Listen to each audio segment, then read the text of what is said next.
اس کے حوالے سے آج ہم آپ کو چند خصوصیات بتائیں گے۔ نمبر 1 پہ ہے کہ نظر بد سے بچانا۔ بحیثیت مسلمان ہمارا عقیدہ یہ ہے کہ نظر بد برحق ہے، مگر ہر ایک کو نظر لگ سکتی ہے۔ اس کو ختم کرنے کے لیے ہمارے مذہب میں ماشاء اللہ کا لفظ استعمال کیا جاتا ہے، جس سے نظر نہ لگے اور اس کے برے اثرات سے ہر انسان محفوظ رہے۔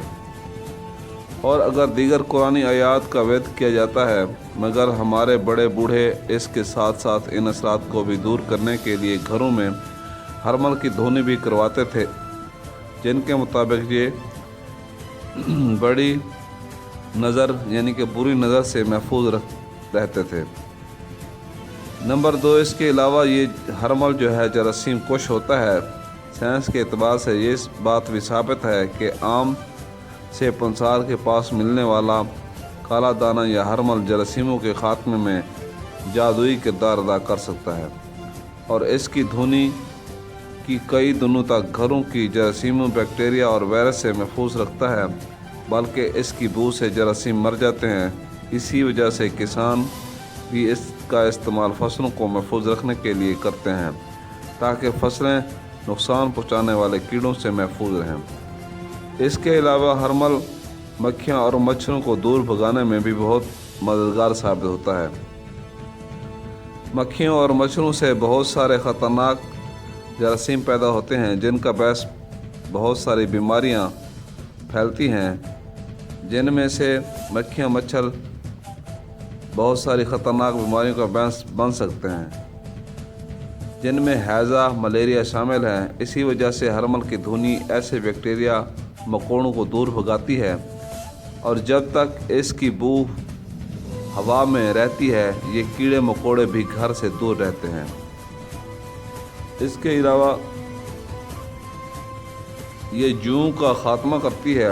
سر میں پڑی ہوئی جوؤں سے نجات حاصل کرنے کے لیے سرسوں کے تیل میں تھوڑا مقدار میں حرمل شامل کر دیا جائے، اور تیل کو سر میں لگانے سے جوؤں کا نہ صرف خاتمہ ہو جاتا ہے بلکہ مزید جوئیں بھی نہیں ہوتے اور سر بھی صاف ہو جاتا ہے۔ اس کے علاوہ میادی بخاروں میں بھی اس کا استعمال بہت ہی زبردست ہے۔ چند دانے اس حرمل کے پانی کے ساتھ کھا لینے سے بار بار ہونے والے بخار سے نجات مل جاتی ہے، اور انسان بخار سے نجات حاصل کر لیتا ہے۔ اس کے علاوہ حرمل کے بارے میں اور بھی فوائد ہیں جن کو سن کر آپ حیران رہ جائیں گے۔ اعضاء کو گرم کرنے کے لیے بھی استعمال ہوتا ہے۔ یہ بحر پن میں تخم اسپند یعنی کہ حرمل کے بیج کا روغن زیتون میں جوش دے کر کان میں قطرے گرانے سے بہرا پن دور ہو جاتا ہے، اور ہیض کے لیے یعنی کہ خون کھولنے کے لیے بھی زبردست ہے۔ حرمل کے بیجوں کا سفوف سوئے کے جوشاندے یا عرق کے ہمراہ دن میں 3 بار کھلانے سے یعنی کہ بندر ہیض بن جاتا ہے۔ یہ ہیض کھول دیتا ہے اور اس سے ہیض کھول کر آتے ہیں۔ تخم حرمل کی دھونی دانت درد اور نظر بد کے لیے بہت ہی اچھی خیال کی جاتی ہے۔ اس کے علاوہ تخم حرمل خارش کے لیے بھی استعمال ہوتا ہے۔ اگر کسی کو خارش ہو اور خارش جان نہ چھوڑ رہی ہو تو یہ جراثیم کش ہے، جراثیم کو ختم کرتی ہے۔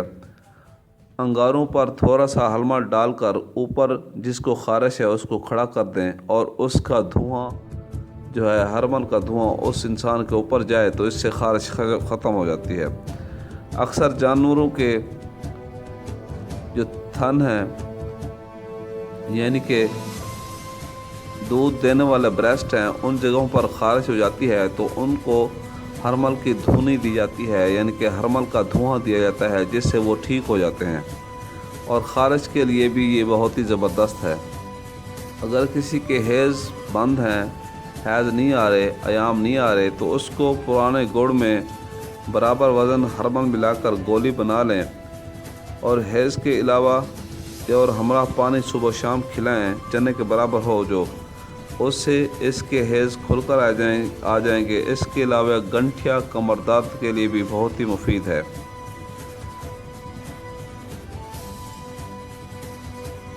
اس کے کچھ نقصان بھی ہیں، جو آپ جانیں گے تو حیران رہ جائیں گے۔ اس کے نقصان کچھ اس طرح کے ہیں۔ اگر اس کے ایسے کچے بیج یا ہرمل کا پودا کھلایا جائے تو اس سے الٹیاں ہو سکتی ہیں اور اس سے مزہ بدمزہ ہو جاتا ہے۔ تو ایک ٹوٹکا بتانے جا رہا ہوں جو کہ ہرمل کے بارے میں ہے، بہت ہی اہم اور زبردست ہے۔ آئیے تو جانتے ہیں۔ یہ جو نسخہ ہے یہ ہے چنبل واہ کے بارے میں۔ چنبل واہ بہت ہی گندی بیماری ہے اور یہ جلدی ٹھیک نہیں ہوتی، اور یہ اکثر جو ہے گرمیوں کے سیزن میں یا سردیوں کے سیزن میں نکلتی ہے۔ اس کا یہ جو نسخہ ہے، اس کی پٹی بنانی ہے۔ میتھرا 10 گرام، ہرمل کے تخم 10 گرام اور ککل کی رونگ 10 گرام، ان سب بھی چیزوں کو پانی میں گھوٹ کر پیسٹ بنانا ہے، اور جہاں چنبل کے زخم ہیں ان کو گرم پانی سے، یعنی کہ پانی ایسا تیار کرنا ہے، پیرانیم کے پتے لینے ہیں 1 کلو، اور ان میں 1 کلو پانی ڈالنا ہے اور آگ میں چڑھا دینا ہے۔ آگ پر چڑھانے کے بعد یہ گرم ہو کر جب ان کا پانی آدھا کلو رہ جائے تو اس میں آدھی چٹانگ نمک کھانے والا ڈال کر اس کو چھان لیں اور اس سے دھوئیں اس زخم کو۔ زخم کو دھونے کے بعد جو یہ پیسٹ بنا ہے ہرمل، میتھرا اور ککر کے پتوں کا، اس کو اوپر لگا کر پٹی باندھ دیں، اور شام کو اس کو پھر دھوئیں، اور صبح پھر دھوئیں، شام کو پھر دھوئیں، لگائیں۔ انشاءاللہ چنبل واہ ختم ہو جائے گی اور آپ مجھے دعائیں دیں گے۔ اللہ حافظ، فی امان اللہ۔ ملتے ہیں اگلی ویڈیو کے ساتھ۔ خدا حافظ۔ ہرمل میں تقریباً 4 قسم کے الکلائڈ پائے جاتے ہیں، جن میں ایک ہے ہرمین، دوسرا ہرمالین، تیسرا جو ہے ہرمالول الکلائڈ کی مجموعی مقدار پائی جاتی ہے۔ اس میں ہرمالین 2/3 ہوتا ہے اور ہرمالول برائے نام اس میں ایک قسم کا تیل بھی پایا جاتا ہے جو کہ مشہور مرکبات میں استعمال ہوتا ہے، یعنی کہ معجون اسپند میں، اسپند سوختی اور حب اسپند میں۔ اس ہرمل کی جو مدت ہے ٹھیک رہنے کی، خراب نہ ہونے کی، تقریباً 4 سال ہے۔